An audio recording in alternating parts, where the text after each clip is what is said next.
Welcome guys. In the last video we learned about printf function. Now let us understand something. See, here we defined a equals to 5, b equals to 7, then we got the sum, right? But every program we cannot just change the value here and there.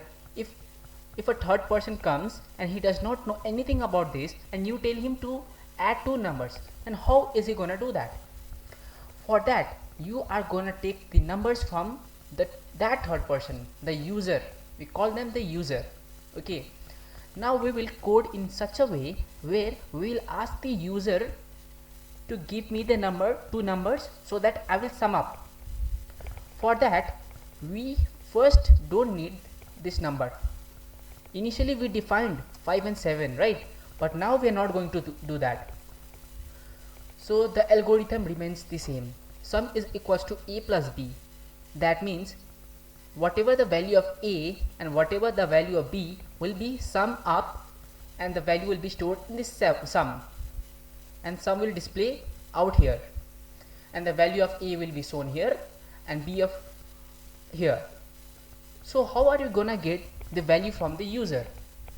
We have a function, same way the function printf prints whatever we saw. Similarly we have a function scanf that will take input from the user. Now let's come here. After we define a, b and sum, enter scan scanf.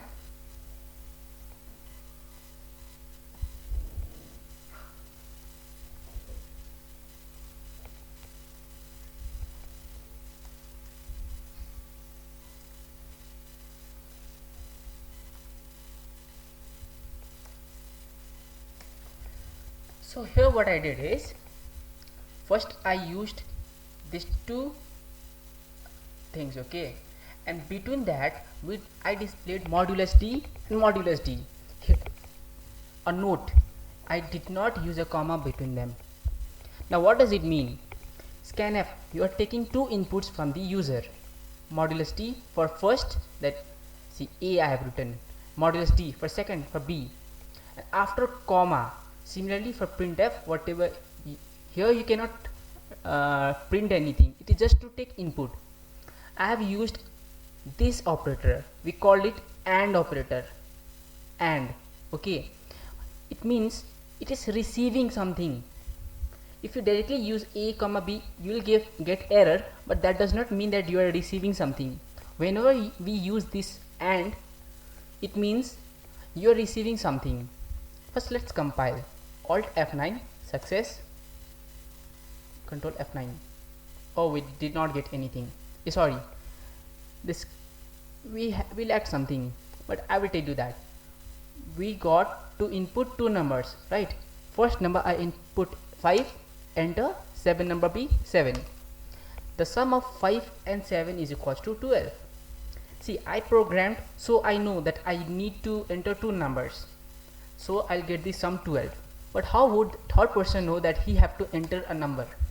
For that we will use printf.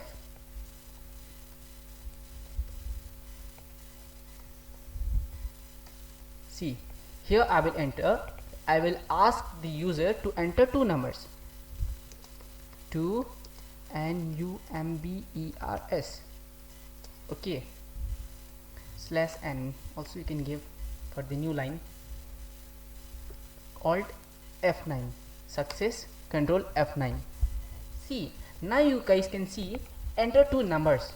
Now the user is very clear that he need to enter two numbers. I entered 78, but you cannot go sequentially. Now you need to press enter for the first number. Now for second number, suppose you entered 56, again enter. The sum of 78 and 56 is 134. You can check it on your own calculator.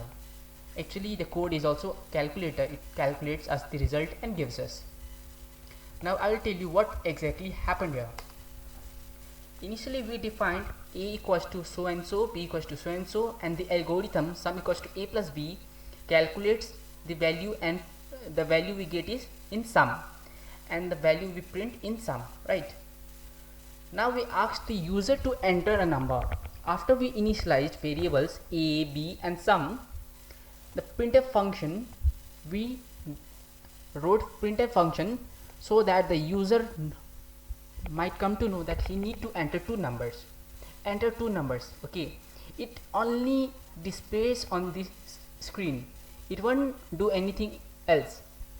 So this scanf function, you need to enter two numbers, right? So modulus d, modulus d, modulus d for integer type. You cannot use here modulus f. That would be completely wrong. Comma and a, comma and b. See, when we receive values, we use comma between two numbers. And means we are receiving the value in a. And we need to put semicolon, or else again you will have an error. So we got two numbers. We told the user you need to enter two numbers. Then you need to put an algorithm. To add two numbers, it's simple. A plus b. But a plus c won't give you in what number you are taking the value of a plus b. That is sum, the third variable. Sum is equals to a plus b. That means whatever the a plus b is answer, it will go into sum. And then the printf function, you know it very well. In the last video we learned how it works. The a's value will be reflected here, the value for b will be reflected here, and modulus d sequentially is given for sum. If by mistakenly, if you write this sum here and b here, then the sum value will be reflected in the middle here. So always think of that. Alt F9, success, enter, control F9, enter two number. I wrote this. The sum of 465 and 56 is 521. Thank you. Let's meet